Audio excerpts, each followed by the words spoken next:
Good morning. Welcome to Alok knowledge zone.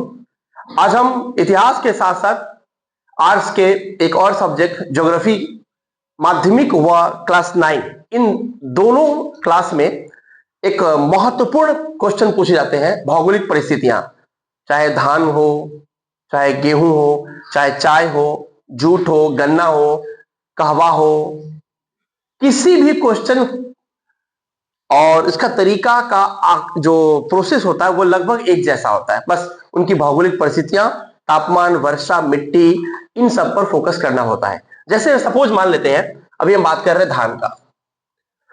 धान यह भारत व उत्तर भारत में सबसे ज्यादा उपयोग और खाद्य पदार्थों में इसका सबसे ज्यादा उपयोग किया जाता है। धान यह एक मानसूनी पौधा है।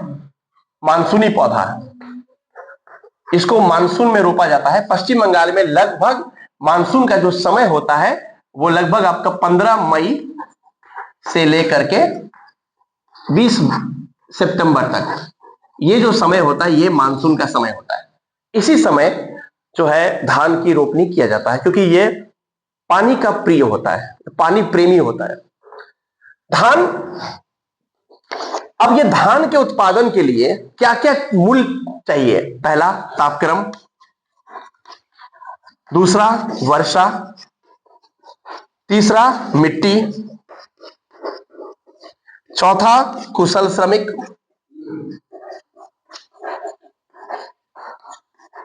पांचवा यातायात के साधन,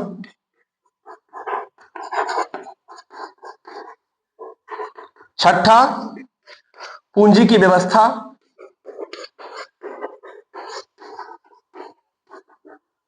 जल की व्यवस्था,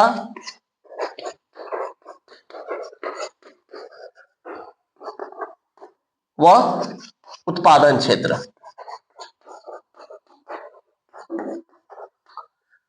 जितने भी भौगोलिक परिस्थितियां हैं, चाहे धान हो, गेहूं हो, चाय हो, सभी में ये सब हेडिंग देना होता है। एक हेडिंग पर ही हम सभी भौगोलिक परिस्थितियों को समझ सकते हैं।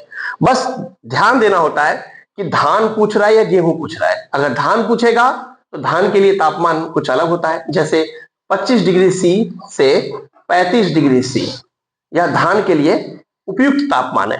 लेकिन गेहूं के लिए जाएंगे तो 10 डिग्री सी से 15 डिग्री सी, क्योंकि गेहूं रबी का फसल है और धान खरीफ का फसल है। अब कुछ प्रश्न है। धान के लिए वर्षा बहुत ही उपयुक्त होता है, पानी का आवश्यकता बहुत है। 150 सेंटीमीटर से लगभग 275 सेंटीमीटर वर्षा आवश्यक है।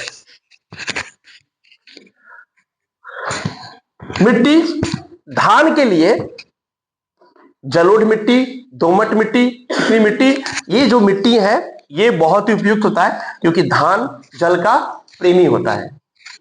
कोई प्रश्न है यहां पे? किसी को मन में डाउट है?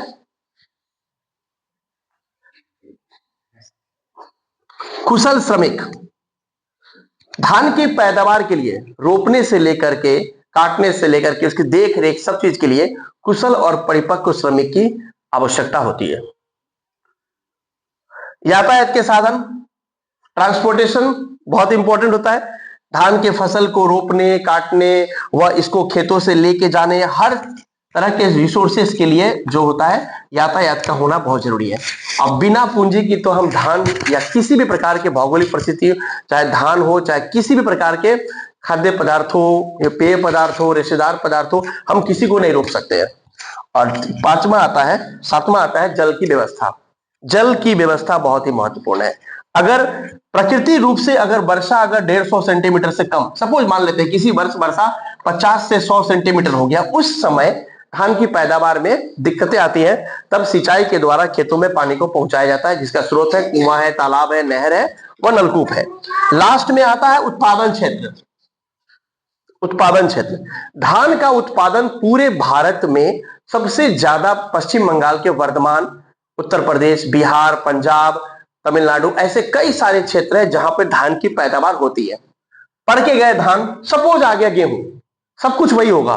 तापमान बदल जाएगा 10 से 15, वर्षा 50 से 75, मिट्टी वही दोमट मिट्टी, चिकनी मिट्टी, जलोढ़ मिट्टी, बाकी सारा हेडिंग सेम होगा। जब उत्पादन क्षेत्र की बात पूछेगा, जब उत्पादन क्षेत्र पूछेगा तो उत्पादन क्षेत्र में क्या आ जाएगा, पंजाब, उत्तर प्रदेश, है ना, हरियाणा, बिहार। बस उत्पादन क्षेत्र में थोड़ा सा जो है चेंजेस आता है। धान पढ़ के गया, गेहूं नहीं आया, चाय पूछा तो चाय का बिल्कुल बदल जाएगा, यह एक बागानी पौधा है। चाय के बारे में अगर पूछ दे तो क्या करना है, तापमान, वर्षा, सब कुछ एक जैसा ही लगभग होता है चाय के लिए। अगर हम चाय के बारे में पढ़ के जाए, चाहे धान हो या चाय हो, चाय के बारे में पूछ के जाए तो यह एक बागानी पौधा है। क्या है, बागानी। चाय को हर जगह नहीं रोपा जा सकता है, चाय की खेती हर जगह नहीं होता है, एक बागानी पौधा है। इसके लिए तापमान लगभग वही 25 से 35 डिग्री सेल्सियस, वर्षा वही 150 से 250, मिट्टी, इसके लिए मिट्टी अलग होता है। चाय और धान और गेहूं का मिट्टी अलग होता है। इसके लिए कौन सा मिट्टी चाहिए, लौह चूर्ण फास्फोरस युक्त मिट्टी, फास्फोरस युक्त मिट्टी, ये भी देखना है। सब मिट्टी में अंतर है। उसके बाद कुशल श्रमिक, यातायात, पूंजी, जल की व्यवस्था और उत्पादन क्षेत्र। उत्पादन क्षेत्र की बात हम जब करते हैं तो देखा जाता है कि चाय का उत्पादन कहां होता है। पूरे भारत में सबसे ज्यादा चाय उत्पादन होता है असम में। पूरे भारत का 70% जो चाय है वो कौन उत्पादन करता है, असम। इसके अलावा पश्चिम बंगाल में दार्जिलिंग, कुच बिहार, मैनागुड़ी, धूपगुड़ी, फालाकाटा, चालसा, सामसिंग, डामडिंग, ऐसे कई सारे जगह है जहां पर चाय की पैदावार होती है। ये क्वेश्चन 100% क्लास 9 और 10 में पूछा जाता है, बोर्ड में हो चाहे आपके क्लास में हो। तो चाहे चाय पढ़ के जाइए, धान पढ़ के जाइए, गेहूं पढ़ के जाइए, बस याद रखना है तापमान, वर्षा, मिट्टी, इसको थोड़ा कंसेप्ट क्लियर कर लिए तो नो डाउट आपका यह क्वेश्चन आंसर 100% श्योर हो जाएगा। कोई प्रश्न किसी को? नहीं। धन्यवाद, लगे रहिए।